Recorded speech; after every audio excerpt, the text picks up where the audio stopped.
વિદ્યાર્થી મિત્રો, જય ગુરુદેવ, નમસ્કાર. ઓનલાઈન એજ્યુકેશનમાં આપનું સ્વાગત છે. આજે હું તમારા માટે લઈને આવી છું ધોરણ 4નું એક ચેપ્ટર, જેનું નામ છે ઉખાણા. તો આ ચેપ્ટર મેં આગળના વિડીયોમાં તમને સમજાવી દીધું છે, પરંતુ આજે આપણે સ્વાધ્યાય પોથીના પ્રશ્નો જોવાના છે. તો સૌપ્રથમ હું તમને આજે આ ચેપ્ટરની ટૂંકમાં સમજૂતી આપી દઈશ અને પછી આપણે સ્વાધ્યાયના પ્રશ્નો જોઈશું. તો પહેલું ઉખાણું કયું છે? તો કે સવારે આવે સાંજે જાય, સવારે આવે સાંજે જાય, કોઈ ન જાણે ક્યાં સંતાય. કોઈ જાણતું નથી, સવારે આવે છે અને સાંજે જાય છે, કોઈ જાણતું નથી કે ક્યાં સંતાઈ જાય છે. તો એનો જવાબ છે સૂર્ય, સૂરજ. સૂરજ છે એ સવારે આવે છે અને સાંજે જતો રહે છે. કોઈ જાણતું નથી કે સાંજે ક્યાં સંતાઈ જાય છે. તો એનું નામ છે સૂરજ, સૂર્ય. સૂર્યનો સમાનાર્થી થશે રવિ. બીજું ઉખાણું આપણે જોઈ લઈએ કે એક પાન બીજું પાન, એક પાન બીજું પાન, પાનની અંદર પાન. એક પાન છે એની અંદર બીજું પાન છે અને એની અંદર અસંખ્ય પાન છે. લીલા ધોળા પાંદડા શું છે એનું નામ? એના પાનનો રંગ કેવો છે? તો કે એના પાનનો રંગ લીલો અને ધોળો. ધોળો એટલે કે સફેદ. લીલો અને ધોળો શું છે એનું નામ? તો એ તમને ખબર છે કે એક શાકભાજી છે. તો એ શાકભાજીનું નામ છે કોબીજ. કોબીજ હોય છે એ અસંખ્ય પાન હોય છે એમાં, અને એનો રંગ પણ લીલો અને સફેદ હોય છે, ધોળો હોય છે. તો એનો જવાબ છે કોબીજ. ત્રીજું ઉખાણું આપણે જોઈએ કે બે સગા ભાઈ. ભાઈ કેટલા છે? બે, અને એ પણ સગા. બે સગા ભાઈ અડડ કહે તો અડે નહીં, અડવાનું કહે છે તો એ અડતા નથી. અને અડીશમાં કહે તો ઝટ અડે. અડવાનું કહે તો અડતા નથી અને અડીશમાં કહીએ તો ઝટ અડે. તો એનું નામ છે હોઠ. હોઠ છે એ બે સગા ભાઈ છે, અડવાનું કહે છે, અડતા નથી, અને અડીશમાં કહીએ તો અડકે છે. તો એનો જવાબ છે હોઠ. ચોથું ઉખાણું આપણે જોઈએ કે શરીર નહીં પણ જન્મે ખરી. એને શરીર હોતું નથી પણ એનો જન્મ થાય છે. શરીર નહીં પણ જન્મે ખરી. મોં નહીં પણ કરે અવાજ. મોં પણ નથી તો પણ અવાજ કરે છે. ચતુર કરો વિચાર. ચતુર એટલે કે હોશિયાર. ચતુર હોય તો કરો વિચાર. તો એનું નામ છે ચપટી. ચપટી આપણે વગાડીએ એ હાથથી, ચપટી. તો ચપટી છે એનો જન્મ થાય છે પણ શરીર નથી અને મોં નથી છતાં એ અવાજ કરે છે. તો એનો જવાબ છે ચપટી. હજી એક ઉખાણું આપણે જોઈ લઈએ કે આમ જાઓ તેમ જાઓ, આ બાજુ જાઓ કે આ બાજુ જાઓ, જ્યાં જાઓ ત્યાં સાથે જાઓ. જ્યાં જઈએ છે ત્યારે એ આપણી સાથે જ હોય છે. નાનો થાવ મોટો થાવ. થોડી વાર નાનો થાય છે, થોડી વાર મોટો થાય છે. ઊંઘી જાઓ તો સંતાઈ જાઓ. ઊંઘી જાઓ એટલે કે સૂઈ જાઓ તો સંતાઈ જાય છે. તો એ વસ્તુ શું છે? તો કે એ વસ્તુ આપણો પડછાયો છે. પડછાયો છે એ આપણી સાથે જ હોય છે હંમેશા. આમ જાઓ તો પણ સાથે હોય છે, આમ જાઓ તો પણ સાથે જ હોય છે, અને જો ઊંઘી જાઓ તો એ સંતાઈ જાય છે. તો એનો જવાબ છે પડછાયો. તો વિદ્યાર્થી મિત્રો, આવા આપણે 8 ઉખાણા જોયા હતા. હવે આપણે સ્વાધ્યાય પોથીના પ્રશ્નો એક એક કરીને જોઈશું. તો વિદ્યાર્થી મિત્રો, તમે ધ્યાનથી સાંભળજો. હવે છે સ્વાધ્યાય પોથીના પ્રશ્નો. એમાં સૌપ્રથમ આપણે વિકલ્પો જોઈશું. વિકલ્પ 3 વિકલ્પો આપને આપવામાં આવ્યા છે અને આપણે એક વિકલ્પ એમાં સાચો વિકલ્પ શોધીને લખવાનો છે. પહેલો જ વિકલ્પ આપવામાં આવ્યું છે સૂરજ ક્યારે આવે છે? સૂરજ એટલે કે સૂર્ય. સૂર્ય ક્યારે આવે છે? તો તેના 3 ઓપ્શન છે, રાત્રે, સવારે અને સાંજે. સાચો વિકલ્પ આપણે શોધીને લખવાનો છે. સૂરજ ક્યારે આવે છે? રાત્રે, સવારે અને સાંજે. તો એનો જવાબ છે કે સવારે. આપણે લોકોને ખબર છે કે સૂર્ય હંમેશા સવારે જ આવે છે. તો સૂરજ સવારે આવે છે. બીજો વિકલ્પ આપવામાં આવ્યો છે, પાંદડાની અંદર બીજા પાંદડા કોને કહે છે? પાંદડાની અંદર બીજા પાંદડા કોને કહે છે? એના પણ 3 ઓપ્શન આપવામાં આવ્યા છે, રીંગણને, મૂળાને અને કોબીજને. રીંગણ, મૂળા અને કોબીજ 3 ઓપ્શન આપવામાં આવ્યા છે. એમાં રીંગણ, મૂળાને અને કોબીજને તો તમને લોકોને ખબર છે કે પાનની અંદર પાન કોને હોય છે? તો કે કોબીજને જ હોય છે. તો એનો જવાબ કોબીજ આવશે. ત્યાર પછી ત્રીજો ઓપ્શન જોઈએ આપણે. ત્રીજા ઓપ્શન આપવામાં આવ્યો છે, આપણી સાથે દિવસે કોણ ફર્યા કરે છે? આપણી સાથે દિવસે કોણ ફર્યા કરે છે? તો એના પણ 3 ઓપ્શન આપવામાં આવ્યા છે, પડછાયો, ચંદ્ર અને તારા. પડછાયો, ચંદ્ર અને તારા. આ 3 ઓપ્શનમાંથી સાચો ઓપ્શન આપણે શોધવાનો છે. 3 ઓપ્શનમાંથી સાચો ઓપ્શન આપણે શોધવાનો છે. તો એનો જવાબ છે પડછાયો. આપણી સાથે દિવસે કોણ ફર્યા કરે છે? તો એ છે પડછાયો. પછી પ્રશ્ન 2. પ્રશ્ન 2 છે, એક વાક્યમાં જવાબ આપો. તો એમાં પહેલો પ્રશ્ન આપને આપવામાં આવ્યો છે, સવારે આવીને સાંજે કોણ સંતાઈ જાય છે? એક વાક્યમાં આપણે એનો જવાબ આપવાનો છે. સવારે આવીને સાંજે કોણ સંતાઈ જાય છે? તો એનો જવાબ પણ આપણે આખા વાક્યમાં આપવાનો છે. તો એનો જવાબ છે કે સવારે આવીને સાંજે સૂરજ સંતાઈ જાય છે. સવારે સૂર્યોદય થાય છે એટલે કે સૂરજ ઉગે છે, અને સાંજે સૂર્યાસ્ત થઈ જાય છે એટલે કે સૂરજ આથમે છે. તો સવારના ટાઈમે આવે છે અને સાંજના ટાઈમે જતો રહે છે. તો એનો જવાબ છે સૂરજ. બીજો પ્રશ્ન આપવામાં આવ્યો છે, કવિએ કોબીજની શી ઓળખાણ આપી છે? કવિએ કોબીજની શી ઓળખાણ આપી છે? તો એનો જવાબ છે કે પાનની અંદર પાન, લીલા ધોળા પાન હોય છે. પાનની અંદર પાન હોય છે અને એનો રંગ કેવો હોય છે? તો કે એનો રંગ લીલો ધોળો હોય છે. કવિએ કોબીજની આ ઓળખાણ આપી છે. ત્રીજો પ્રશ્ન આપણે જોઈએ કે હોઠ કેવા સગાભાઈ છે? હોઠ કેવા સગાભાઈ છે? તો એનો જવાબ છે, હોઠ એવા સગાભાઈ છે કે અડ કહીએ તો અડે નહીં.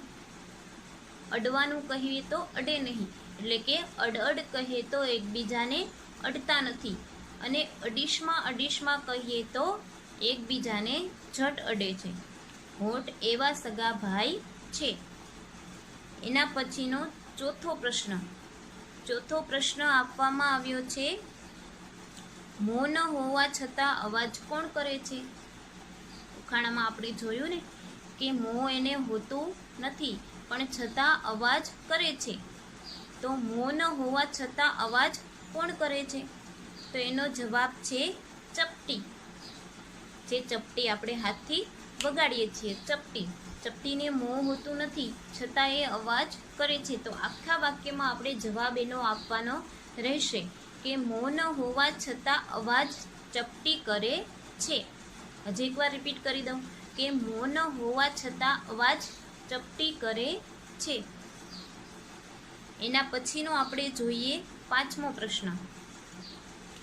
પ્રશ્ન છે, જટા ન હોવા છતાં જોગી કોણ નથી?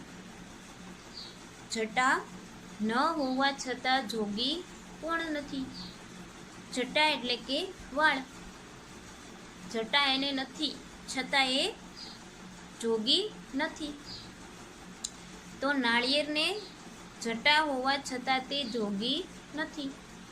નાળિયેરને જટા હોય છે, વાળ હોય છે, પણ એ જોગી કહેવાતો નથી. તમને ખબર છે કે નાળિયેર તમે બધાએ જોયું જ હશે.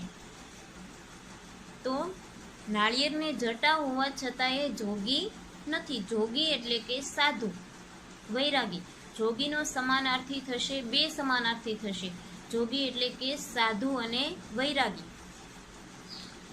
તો આખા વાક્યમાં આપણે જવાબ આપીએ તો જવાબ આવશે કે નાળિયેરને જટા હોવા છતાં એ જોગી નથી. એના પછીનો પ્રશ્ન આપણે જોઈએ છઠ્ઠો પ્રશ્ન. છઠ્ઠો પ્રશ્ન આપણને આપવામાં આવ્યો છે, જ્ઞાનની બારીઓ કોણ ખોલે છે? જ્ઞાનની બારીઓ કોણ ખોલે છે? તો એનો જવાબ તમને લોકોને ખબર જ હશે, કમ્પ્યુટર. કમ્પ્યુટર તમે બધા વાપરતા જ હશો, યુઝ કરતા જ હશો. તો કમ્પ્યુટર. તો આખા વાક્યમાં આપણે જવાબ આપવાનો છે. તો કમ્પ્યુટર જ્ઞાનની બારીઓ ખોલે છે. આખા વાક્યમાં જવાબ મેં આપ્યો. ફરીવાર રિપીટ કરી દો કે કમ્પ્યુટર જ્ઞાનની બારીઓ ખોલે છે. એના પછીનો પ્રશ્ન સાતમો પ્રશ્ન આપણે જોઈએ કે ચપટીની શી વિશેષતા છે? ચપટી આપણે હાથથી વગાડીએ છીએ તે ચપટીની શી વિશેષતા છે? વિશેષતા એટલે કે એવી કઈ વાત છે ચપટીની? તો ચપટી જન્મતાની સાથે જ મરણ પામે છે. આ ચપટીની વિશેષતા છે. ફરીવાર આ પ્રશ્ન રિપીટ કરી દઉં કે ચપટીની શી વિશેષતા છે? તો એનો જવાબ છે કે ચપટી જન્મતાની સાથે જ મરણ પામે છે. જન્મે છે અને તરત મરણ પામે છે. એ ચપટીની વિશેષતા છે. તો વિદ્યાર્થી મિત્રો, આપણે એક એક વાક્યના 7 પ્રશ્નો જોયા અને હું આશા રાખું છું કે આ 7 પ્રશ્નો તમને સમજાઈ ગયા હશે. હવે આપણે 8મો પ્રશ્ન જોઈએ કે 8મો પ્રશ્ન છે, જે ખવાય છે પણ ખૂટતો નથી એ શું છે? ખવાય છે પણ ખૂટતો નથી એ શું છે? તો તમને લોકોને ખબર છે કે ખવાય છે પણ ખૂટતો નથી એ હિંચકો છે. હિંચકા તમે લોકો ખાવ જ છો. તો આખા વાક્યમાં આપણે જવાબ આપીએ તો એવી રીતે થશે કે જે ખવાય છે પણ ખૂટતો નથી એ હિંચકો છે. ખવાય છે પણ ખૂટતો નથી એ હિંચકો છે. હવે 1 થી 8 પ્રશ્નો આપણે એક એક વાક્યના જોઈ લીધા. હવે આપણે પ્રશ્ન 3 જોઈએ. પ્રશ્ન 3 છે, નીચેની ખાલી જગ્યાઓ પૂરો. નીચેની ખાલી જગ્યાઓ પૂરો. તો પહેલી જ ખાલી જગ્યા છે, ખાલી જગ્યાનો જન્મ થાય છે પરંતુ તેને શરીર હોતું નથી. જો આ પહેલી ખાલી જગ્યા આપણને આપી છે કે ખાલી જગ્યાનો જન્મ થાય છે પરંતુ તેને શરીર હોતું નથી. તો વિદ્યાર્થી મિત્રો, તમને ખબર જ હશે કે એ શું છે? તો કે એ ચપટી છે. ચપટીનો જન્મ થાય છે પરંતુ તેને શરીર હોતું નથી. તો ખાલી જગ્યામાં જવાબ આવશે ચપટી. બીજી ખાલી જગ્યા આપવામાં આવી છે, ખાલી જગ્યાને લીલા ધોળા પાન હોય છે. ખાલી જગ્યાને લીલા ધોળા પાન હોય છે. તો એનો જવાબ આવશે કોબીજ. કોબીજને લીલા ધોળા પાન હોય છે ને, તો એનો ખાલી જગ્યામાં જવાબ આવશે કોબીજ. ત્રીજી ખાલી જગ્યા આપવામાં આવી છે, ઘડીકમાં નાનો થઈ જાઓ અને ઘડીકમાં મોટો થઈ જાય. ઘડીકમાં નાનો થઈ જાય અને ઘડીકમાં મોટો થઈ જાય. તો એ શું છે? તો કે એ પડછાયો છે.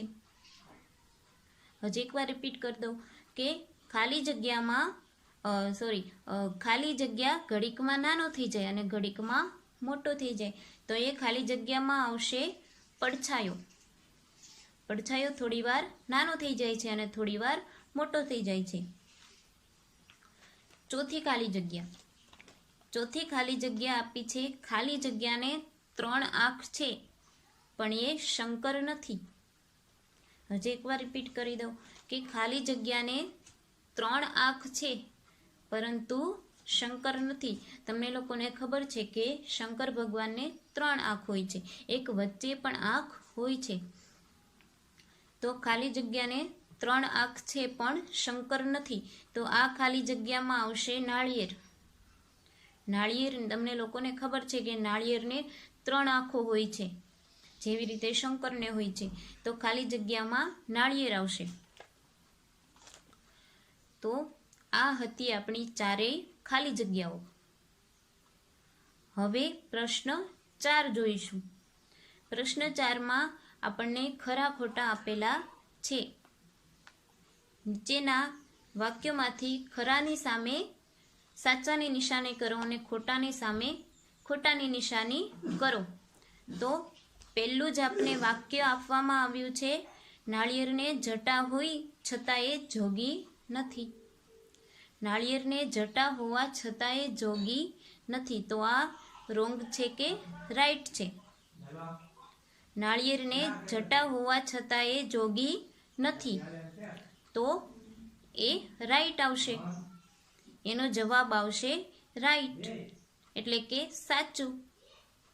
પછી બીજું વાક્ય આપણને આપવામાં આવ્યું છે, હિંચકો ખવાતા જ્ઞાનની બારીઓ ખુલી જાય છે.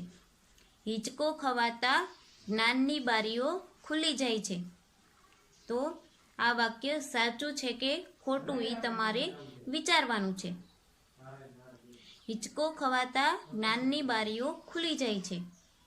તો જ્ઞાનની બારીઓ તમને લોકોને ખબર છે કે કમ્પ્યુટરથી ખુલે છે, હિંચકો ખવાતા ખુલતી નથી. તો આ વાક્ય રોંગ થશે. રોંગ એટલે કે ખોટું. તો આ વાક્ય ખોટું થશે. હવે છે ત્રીજું વાક્ય. ત્રીજું વાક્ય છે, નાળિયેરની અંદર પાણી ભરેલું હોય છે. તો આ વાક્ય સાચું છે કે ખોટું એ તમારે વિચારીને કહેવાનું છે. હજી એકવાર રિપીટ કરી દઉં છું કે નાળિયેરની અંદર પાણી ભરેલું હોય છે. નાળિયેરની અંદર પાણી ભરેલું છે. તો આ વાક્ય રાઈટ થશે, એટલે કે સાચું થશે કે નાળિયેરની અંદર તો પાણી ભરેલું જ હોય છે. તો નાળિયેરની અંદર પાણી ભરેલું છે. તો આ વાક્ય સાચું થશે. તો એની સામે આપણે સાચાની નિશાની કરીશું, રાઈટની નિશાની કરીશું. હવે છે ચોથું વાક્ય. ચોથું વાક્ય આપણને શું આપવામાં આવ્યું છે કે પડછાયો નાનો મોટો થતો નથી. પડછાયો નાનો મોટો થતો નથી. તો વિચારવાનું છે કે આ વાક્ય સાચું છે કે ખોટું. તો પડછાયો નાનો પણ થાય છે અને મોટો પણ થાય છે, તમને લોકોને ખબર છે. તો નાનો મોટો થતો નથી એમ વાક્ય અહીંયા આપવામાં આવ્યું છે. તો આ વાક્ય ખોટું થશે. તો એની સામે આપણે ખોટાની નિશાની કરવાની છે, રોંગની નિશાની કરવાની છે. તો આપણે વિકલ્પો, એક એક વાક્યમાં જવાબ, ખાલી જગ્યાઓ અને ખરા ખોટા, આ 4 પ્રશ્ન આપણે અહીં જોઈ લીધા. હવે પ્રશ્ન 5 આવે છે. પ્રશ્ન 5 છે સમાનાર્થી શબ્દ. સમાનાર્થી શબ્દ કહેવાના છે. આપણે જે શબ્દો આપણને આપવામાં આવ્યા છે તેના સમાનાર્થી શબ્દ શોધીને આપવાના છે. તો પહેલો શબ્દ આપણને આપવામાં આવ્યો છે પાન. પાનનું સમાનાર્થી આપણે શોધીને લખવાનું છે. પાનનું સમાનાર્થી થશે પાંદડું. પાનનું સમાનાર્થી 2 થશે, પાંદડું અને પર્ણ. જે પણ આપણે લખી શકીએ લખવાનું. પાન, પાંદડું અને પર્ણ. બીજો શબ્દ આપ્યો છે સંતાવું. સંતાવું એટલે સમાનાર્થી થશે એનો છુપાવું. સંતાવું એટલે છુપાવું. આગળના વિડીયોમાં મેં તમને સમાનાર્થીનો વિડીયો આપી દીધેલો છે, તમે જોઈ શકો છો. પછી ત્રીજો શબ્દ આપવામાં આવ્યો છે પગ. પગ. તો એનો સમાનાર્થી, પગનો સમાનાર્થી થશે કદમ. કદમ. એના પછી ચોથો શબ્દ આપવામાં આવ્યો છે મોં.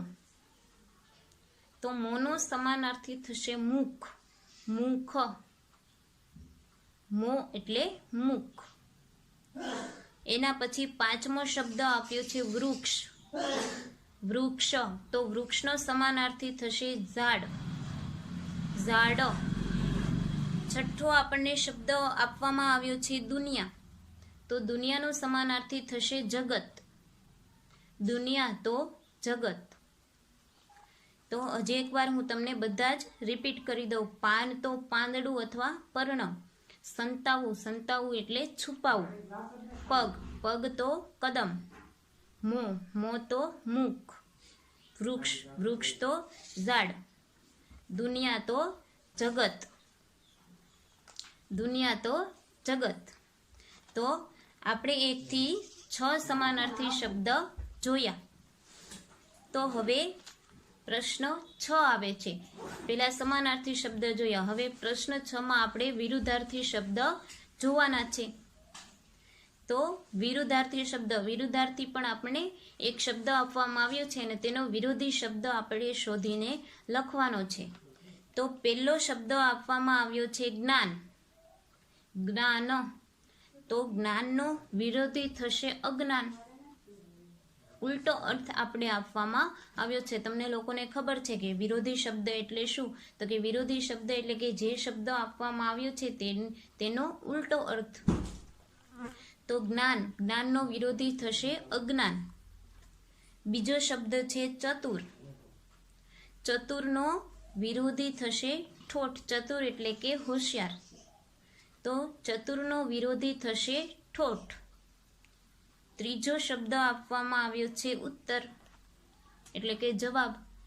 તો ઉત્તરનો સમાનાર્થી થશે પ્રશ્ન, વિરુદ્ધાર્થી થશે પ્રશ્ન. ઉત્તરનો વિરોધી થશે પ્રશ્ન. એના પછી ચોથો શબ્દ આપણને આપવામાં આવ્યો છે જન્મ. જન્મ, તો જન્મનો વિરોધી થશે મરણ. જન્મનો વિરોધી થશે મરણ. એના પછી પાંચમો શબ્દ છે નાનો. નાનો, તો નાનાનો વિરોધી થશે મોટો. નાનો તો મોટો. ઊંઘવું. ઊંઘવું, ઊંઘવું જે શબ્દ આપણને આપવામાં આવ્યો છે તેનો વિરોધી શબ્દ આપણે શોધવાનો છે. તો ઊંઘવું, તો એનો વિરોધી થશે જાગવું. ઊંઘવુંનો વિરોધી થશે જાગવું.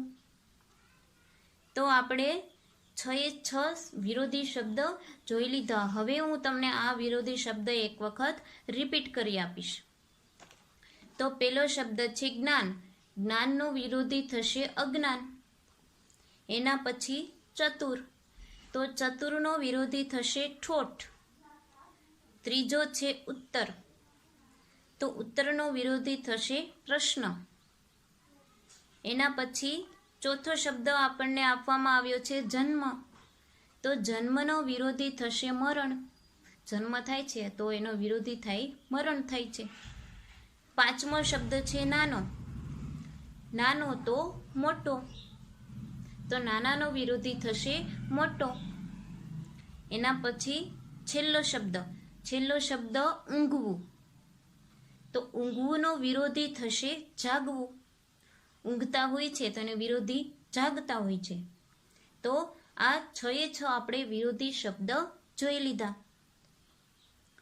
હવે પ્રશ્ન 7 આવે છે. પ્રશ્ન 7 છે શબ્દ સમૂહો. શબ્દ સમૂહ માટે એક શબ્દ. નીચેના શબ્દ સમૂહ માટે એક શબ્દ શોધીને લખો. આ આપણને સૂચના આપવામાં આવી છે કે નીચેના શબ્દ સમૂહો માટે એક શબ્દ શોધીને લખો. 3 શબ્દ સમૂહો આપણને આપવામાં આવ્યા છે. તો આના એક શબ્દ આપણે શોધવાના છે. તમને લોકોને ખબર છે કે આ મેં આગળના વિડીયોમાં તમને સમજાવી દીધું છે કે શબ્દ સમૂહો એટલે શું. તો કે અસંખ્ય શબ્દ, ઘણા બધા શબ્દ સમૂહોનો આપણે એક શબ્દ શોધીએ એ શબ્દ સમૂહનો એક શબ્દ થયો. પહેલો શબ્દ સમૂહ આપવામાં આવ્યો છે ઉનાળાની સખત ગરમ હવા.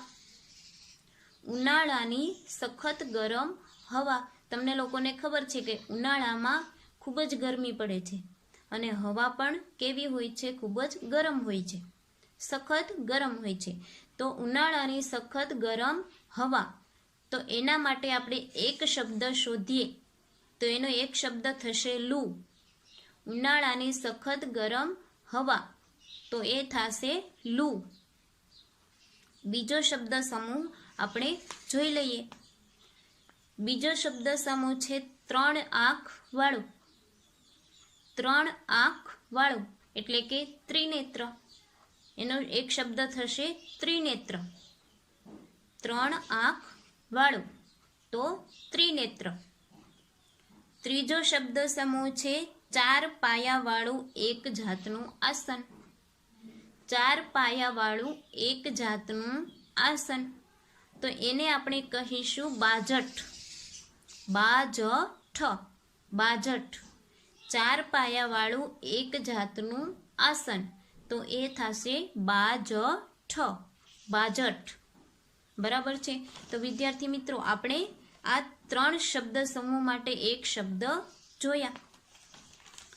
તો સૌપ્રથમ આપણે વિકલ્પો જોયા, પછી બીજો પ્રશ્ન એક એક વાક્યમાં પ્રશ્નો જોયા, ત્રીજો પ્રશ્ન આપણે ખાલી જગ્યા જોઈ, ચોથો પ્રશ્ન ખરા ખોટા જોયા, પાંચમો પ્રશ્ન સમાનાર્થી, છઠ્ઠો પ્રશ્ન વિરુદ્ધાર્થી શબ્દ, સાતમો પ્રશ્ન શબ્દ સમૂહ માટે એક શબ્દ. તો વિદ્યાર્થી મિત્રો, હું આશા રાખું છું કે તમને આ બધા જ સ્વાધ્યાય પોથીના પ્રશ્નો છે એ સમજાઈ ગયા હશે. અને આજે તમારે હોમવર્કમાં હું પ્રશ્ન આપું છું, તમને હોમવર્ક તમારે કરવાનું છે. તો હોમવર્કમાં હું તમને ખાલી જગ્યા આપું છું. પ્રશ્ન 3 હતો એ ખાલી જગ્યા, ખરા ખોટા અને શબ્દ સમૂહ. આ 3 પ્રશ્નો તમારે હોમવર્કમાં કરવાના છે. હજી એક વખત રિપીટ કરી દઉં છું કે હોમવર્કમાં તમારે ખાલી જગ્યા લખવાની છે, બીજો પ્રશ્ન ખરા ખોટા લખવાના છે અને ત્રીજો પ્રશ્ન શબ્દ સમૂહો લખવાના છે. તો હોમવર્કમાં તમારે 3 પ્રશ્નો લખવાના છે. તો વિદ્યાર્થી મિત્રો, હું આશા રાખું છું કે તમને સમજાઈ ગયું છે. જય ગુરુદેવ, નમસ્કાર.